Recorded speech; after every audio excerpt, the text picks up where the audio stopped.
relatively few ayah is contained a rather comprehensive description of human development from the time of commingling of the gametes through organogenesis.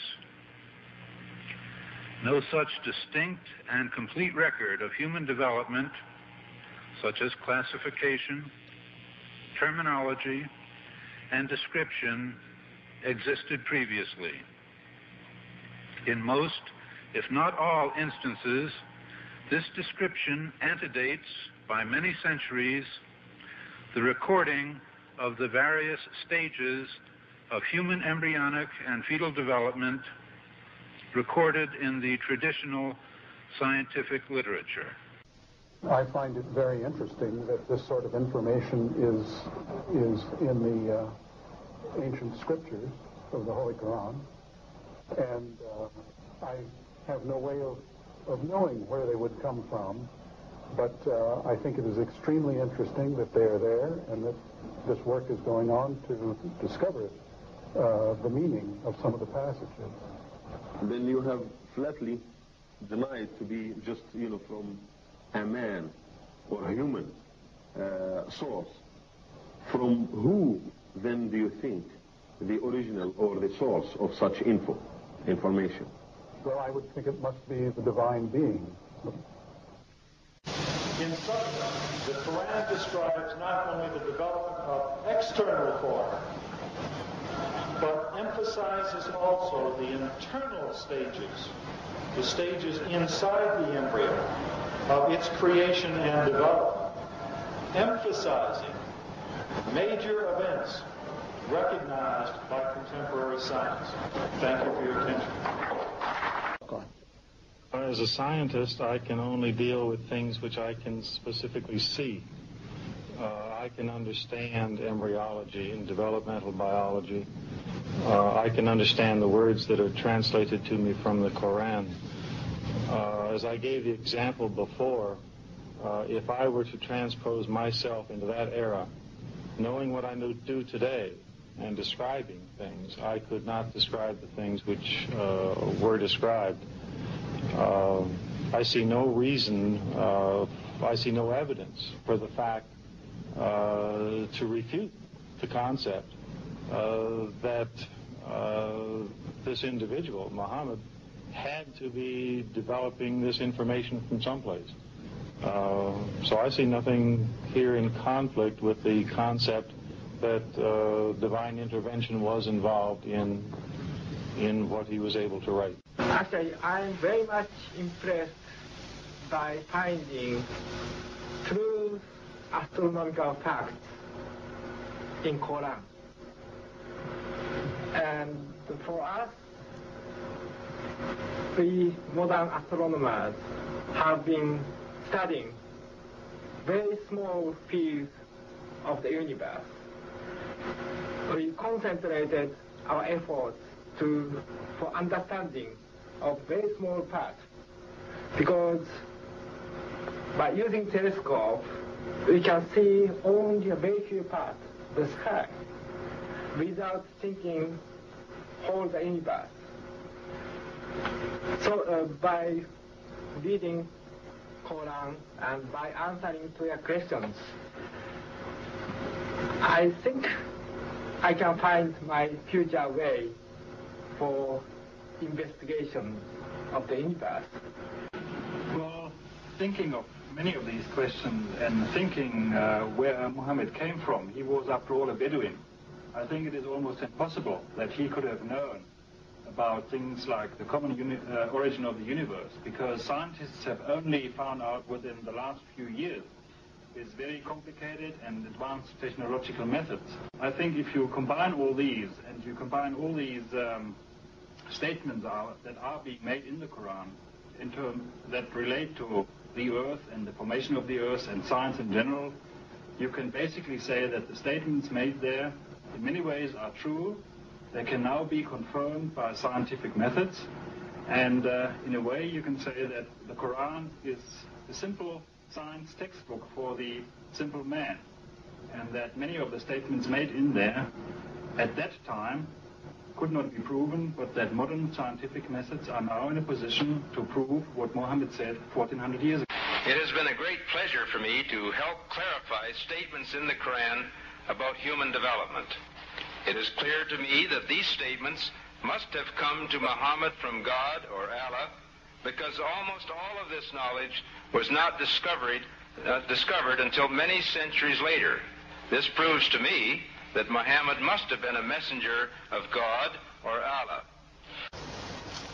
Because the staging of human embryos is complex, owing to the continuous process of change during development, it is proposed that a new system of classification could be developed using the terms mentioned in the Quran and Sunnah. The proposed system is simple, comprehensive, and conforms with present embryological knowledge. Intensive studies of the Quran and Hadith in the last 4 years have revealed a system for classifying human embryos that is amazing, since it was recorded in the 7th century A.D. As far as it is known from the history of embryology, little was known about the staging and classification of human embryos until the 20th century. For this reason, the descriptions of the human embryo in the Quran cannot be based on scientific knowledge in the 7th century.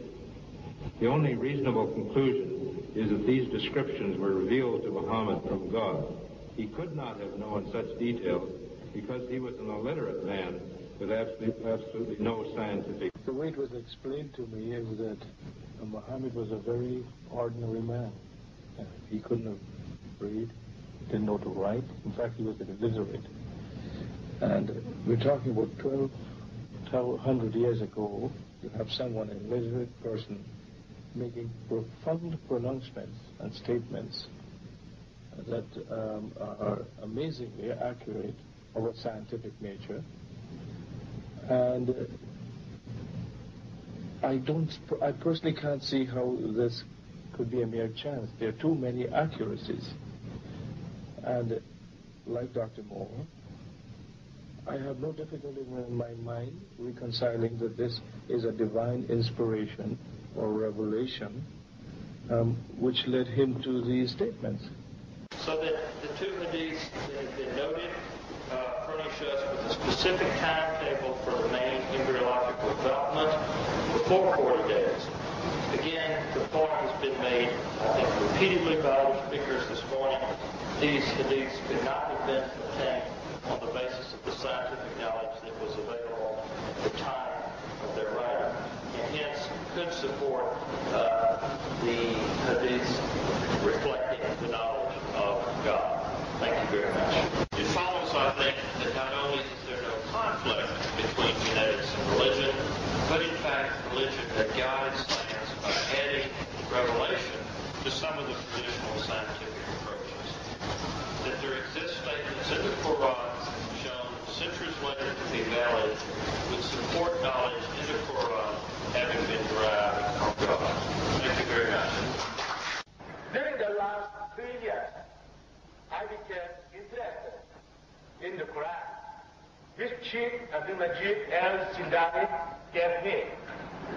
Last year, I got Professor Chief Moore's lecture script from Chief. He asked me to translate it into the Thai language and to give a few lectures to the Muslims in Thailand. I was fulfilled his request, and you could see this in the video clip that I have given to Chief as a gift. From my study and what I have learned from this conference, I believe that everything that has been recorded in the Quran 1,400 years ago must be truth. That can be proved by the scientific means. Since the Prophet Muhammad could neither read nor write, Muhammad must be a messenger who relayed this truth, which was revealed to to him as an enlightenment by the one who is knowledgeable Creator.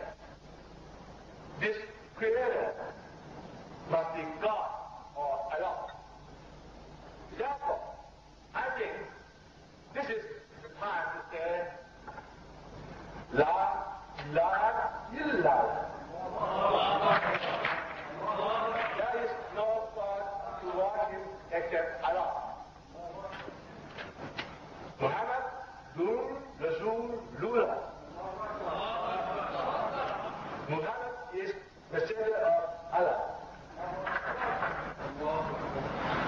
Lastly, I must congratulate for the excellent and highly successful arrangement for this conference.